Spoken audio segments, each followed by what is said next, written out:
Hello, everybody. Here we go again, and it's now the 29th of October, and there won't be a tracker update tomorrow. Tomorrow morning, it'll probably be tomorrow afternoon because we are out of here today, over to the UK on the ferry tonight, and blah blah blah. So, and anyone recognise those photos? Something strange about tracker on the photos coming up? We'll talk about it a little bit after we get to the tracker. But if you saw the title, it's sort of the afterlife of 580 because yes, they're home built plywood boats, epoxy glass sheathed and all that sort of stuff.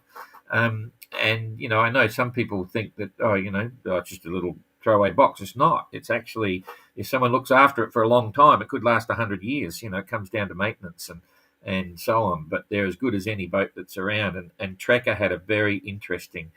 John Guswell's Tracker had a very interesting afterlife, and most people know the story. Another couple bought the boat and sailed it together, two up around the world. And in the original, sort of idea of the 580, when we came out with the concept, I thought, okay, we want it to be able to carry its own weight so that it's okay for two-handed across the Atlantic. I don't know about a two-handed around the world. I think the focus is single-handed, and that's part of the challenge, even though there's Starlink. So we're not intending to have a two-handed division to sail all the way around the world, although you could if you wanted to. If someone wanted to go two up around the world, you could, because Trackers, the current 580 is actually, internal volume is actually bigger than John Guswell's Tracker. And quite capable boat, could do it, but we're not planning to. The 2029 MGR is going to be solo. However, the Transats now will actually have a two-handed division, and we've got a little bit of interest. We're about not quite 1 year away. What's the start date?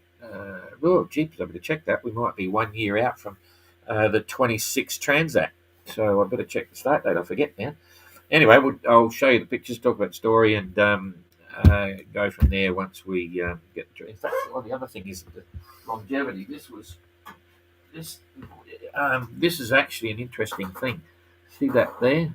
That's actually a rivet or a frame bolt from Suhaili, Robin Knox Johnson Suhaili, that sailed in the GGR. Robin gave us 50 of these. He did a refit on Suhaili for the 50th anniversary, so she was like brand new, and the joke was that Robin was going to join our GGR and do it again, but he didn't.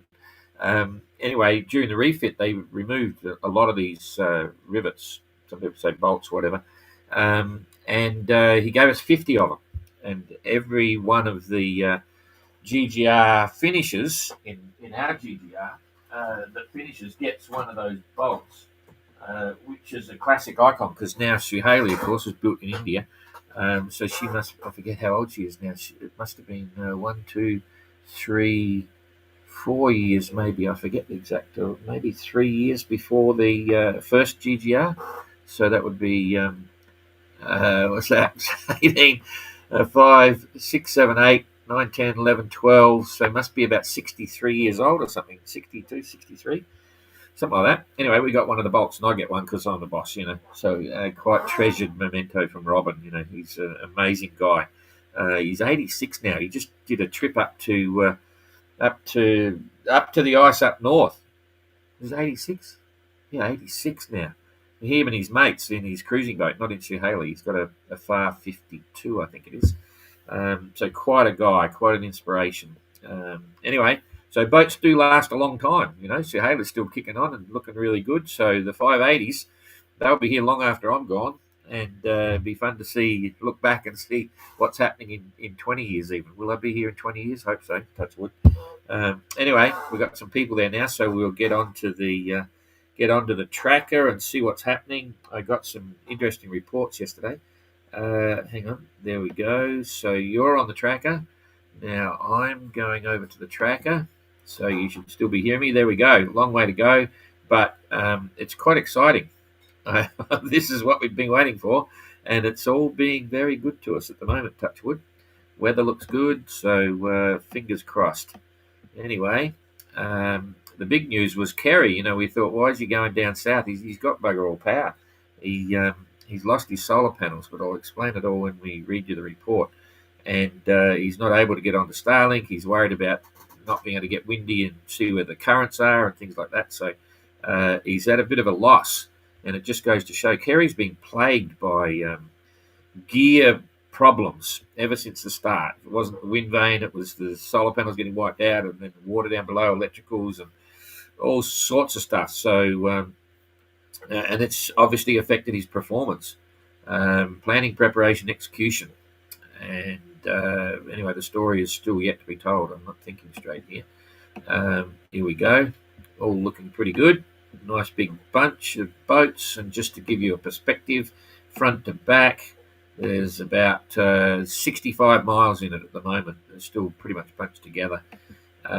So that's all good. Now, who's tailing Charlie? Hard to pick it. Pila's still gaining on the fleet, but I think she's at the back end of the fleet right now. And in fact, if you notice the distance to the finish on the box here, I don't know whether you can read that, but the distance to the finish, being Cape Town, is 1,903 nautical miles. Now, that's all working reasonably accurately because it started again. The distance sailed towards the finish, and the distance to the finish is all calculated now from Mauritius to Cape Town. So it's a bit indicative. So we might look at that occasionally now. I haven't been using it in the past, coming across, because everyone's starting at different times in the pit stops. Some were shorter than others. But now it's all relevant, because just for the leg from Mauritius to here, remembering that that's not going to give the final winner of leg 3, which was technically from Fiji all the way to Cape Town. So Pila 4.4, 107 mile day. You can see the wind's getting a bit softer there. The colour's blue, so that's cool. Then it's probably Josh, 4.4, 100 mile a day. So you can see there, Pila's put the pedal to the metal, or the metal, something like that, going a bit faster. And then it's probably Kerry, maybe Kerry, 4.3, 92 mile day. That's, again, because you could see there's less wind in the south than there was in the northern bits. So I can still detect it there when you look at it. He's in a bit softer breeze, not through lack of trying, but that's the way it works. Then Eric, 4.3, 95 mile day. Adam, 4.3, 94 mile day. Jasmine, 4, 94 mile day. It was interesting hearing her report. She got caught with too much sail up and then realised she was going a lot faster than the others, so she left it all up. And she said, "Oh, it's passing boats. It's amazing." Yes, it is. It's fantastic. And she's enjoying being in the fleet, so she's put some pressure on as well. Keep that up. That's a bit of fun.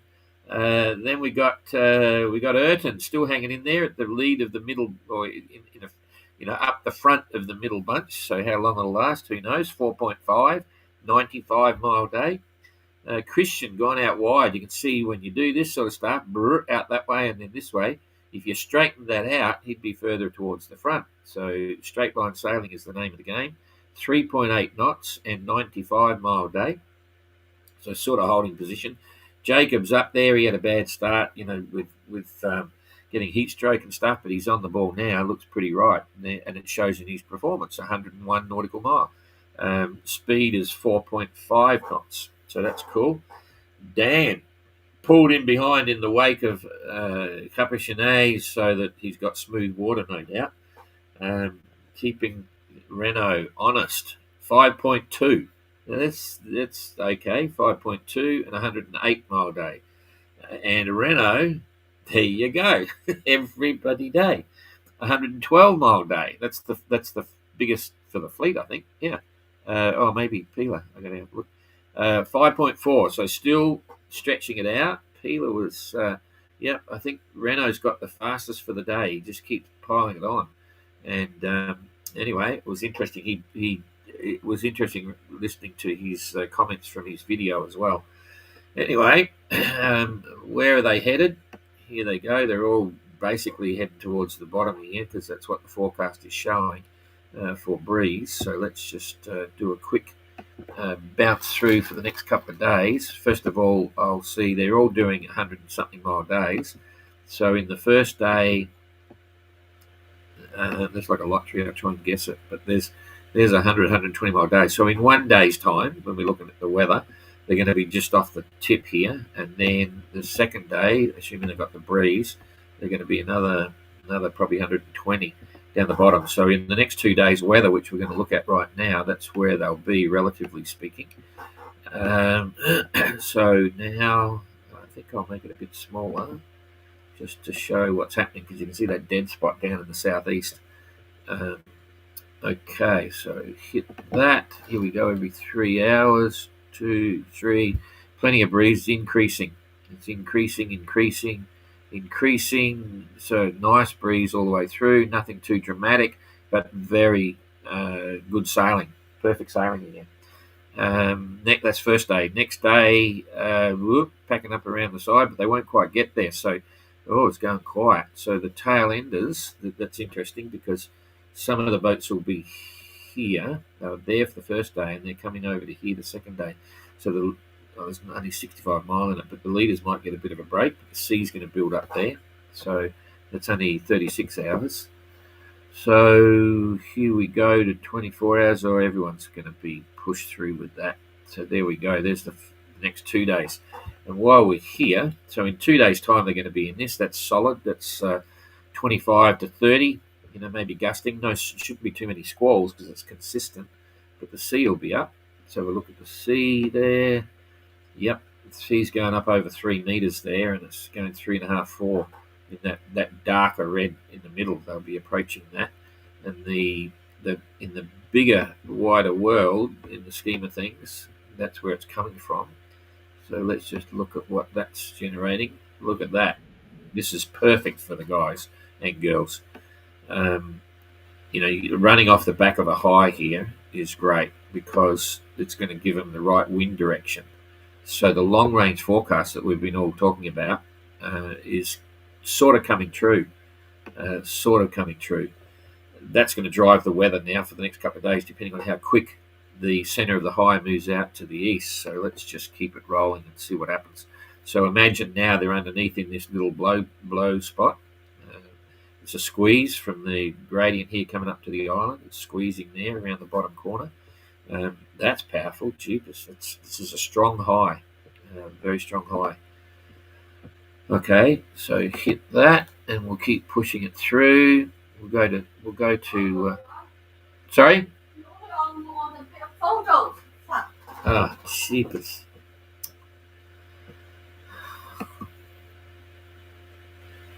Why am I on the photos? It says I'm on the screen here. But they say only on this photo. And there's something going wrong with the system. We try refreshing it then. They say on this photo. Oh, dolly. It's not even there. See that? Is that photo changing? But No. That's solo's off. No, there's something going wrong here, because I'm on the right system here. See this? No, this isn't me. Are you refreshing it?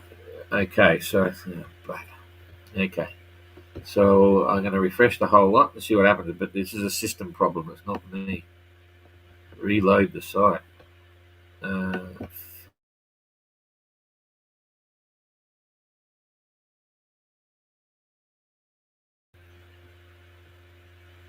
This is not looking good.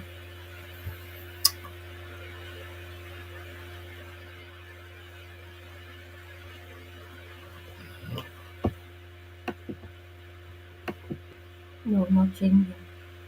Okay, we're going to have to go out and start again. Something's locked off here. I don't know whether they're hearing me even, but yeah.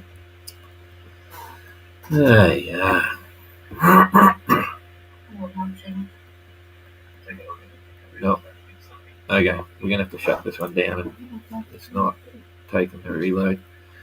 Okay. Did you use this picture today? Yeah. Okay. Yep. Okay.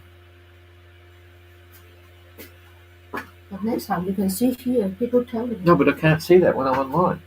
What do I think?